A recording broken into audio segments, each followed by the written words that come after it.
you like to talk about? Because I've just done so many things. No, born here in California. Am I looking at you? Yeah, look at her. Look at her. Yeah. Okay. Ready? Uh-huh. My name is Dolores Simmons, and I'm involved with the Peter Brown Scholarship Fund. And we're lucky enough today to have a young lady from Los Angeles community and surrounding community here with us. Her name is Brianna Morgan. She's a 22-year-old who has just graduated from college, Florida, University of Florida. And so we're so proud of her. She's a young lady who has had a long-standing relationship with Marty Woods, and so Marty Woods is a really beaming because of the accomplishments that Brianna has had all along her junior year and then on into her college year. And she's on the brink of beginning a new step in tennis, and we'll talk about that later.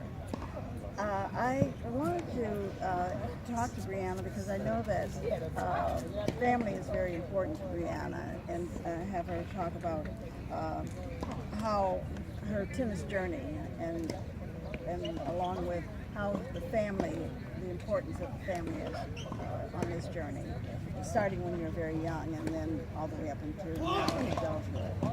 So to play tennis at a high level, it takes a lot of sacrifice. And so my family has definitely sacrificed a lot.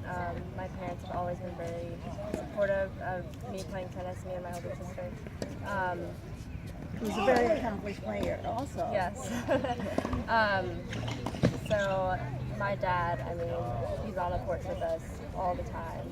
He works. He has a real estate business, so he's able to work with us basically whenever we need it.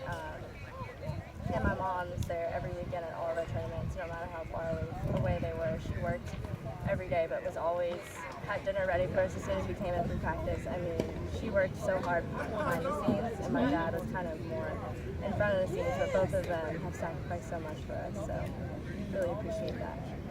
That's really good for families also to know that you have to bond together and create this bond, because there is a lot of time involved, there are a lot of sacrifices involved, as well as a lot of good things that come out of watching your child grow up and reach this high level of tennis, and then to go on and go away to school and still continue that trajectory going upward.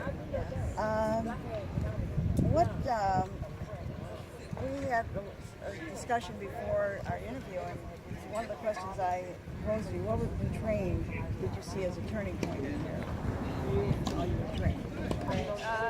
Well, we started off kind of just going to an after-school program, and I feel like after that we started training even more. So we started training before school started at like 6 a.m. and then after school. So the turning point was us just training more and getting better at the game and saying that this really could be something that we could be really good at and that could take us places. So yeah. Absolutely. And you build on that, and you moved on, and you had so many accomplishments in that interim. When I read the bio that you sent, I was like, this is over the top. There's so much information here, so much success that I can see how everyone zones in on what you have done and what you've accomplished.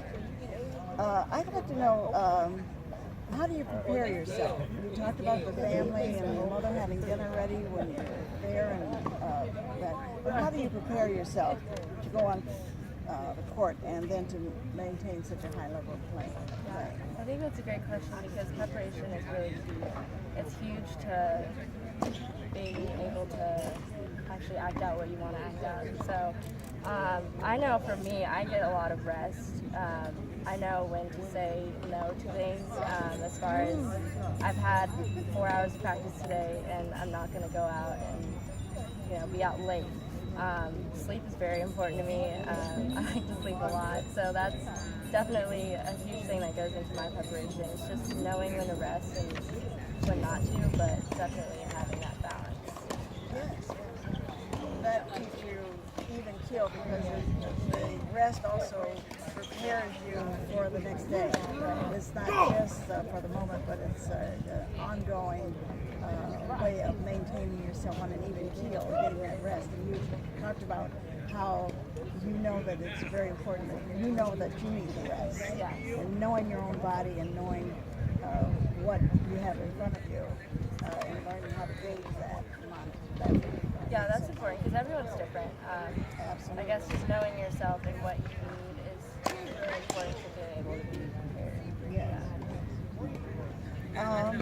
What message would you like to give to young girls that see you and see you as a role model?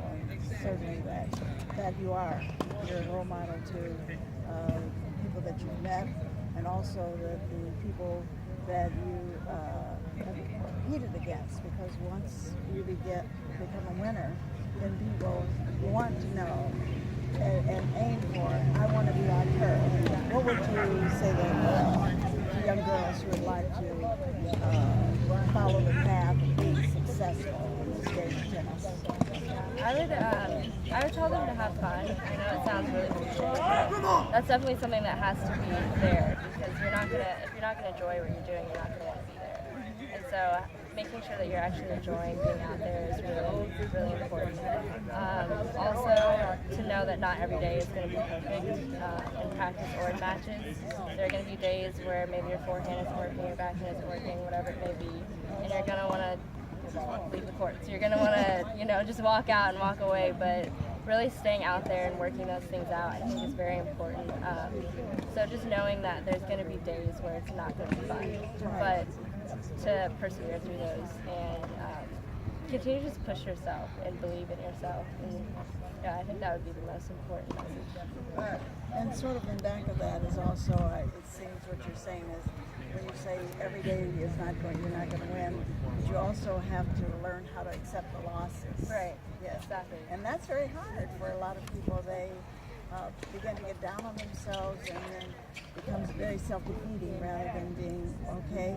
I didn't win this time, and tennis players always roll over in their heads why they didn't win. Yeah, And so you exactly. always know that, but then begin to work on what you need to do, and so that you can be successful. And that's a good part of the learning process, and also the strategy that you have to incorporate to deal with. I would also like to say that I'd like to ask you in closing this, because I know how you talked about how important family is to you. Well, also I'd like to know what has inspired you to get to this level, and also to continue to reach higher. Right. So just my supportive family has definitely inspired me to get here. And then as far as reaching higher and the endurance, kind of like what I was talking about, when you don't have the results you want, you don't have the performance in practice or match that you want.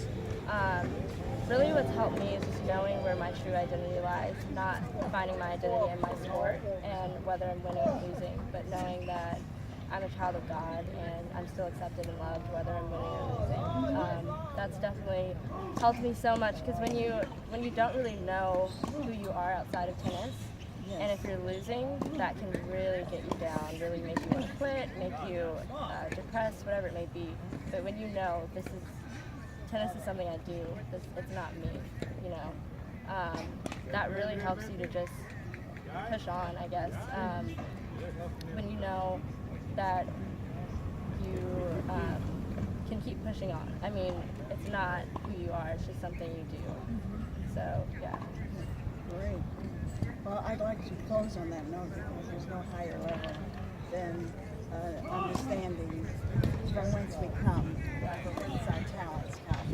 And we are so proud that you are here as a role model to all of us in the community. And we really appreciate that you out to Harvard Park with a pre-round scholarship fund to have this interview. And thank you so much. No problem. Glad to be here. And we're looking forward to continuing to follow you.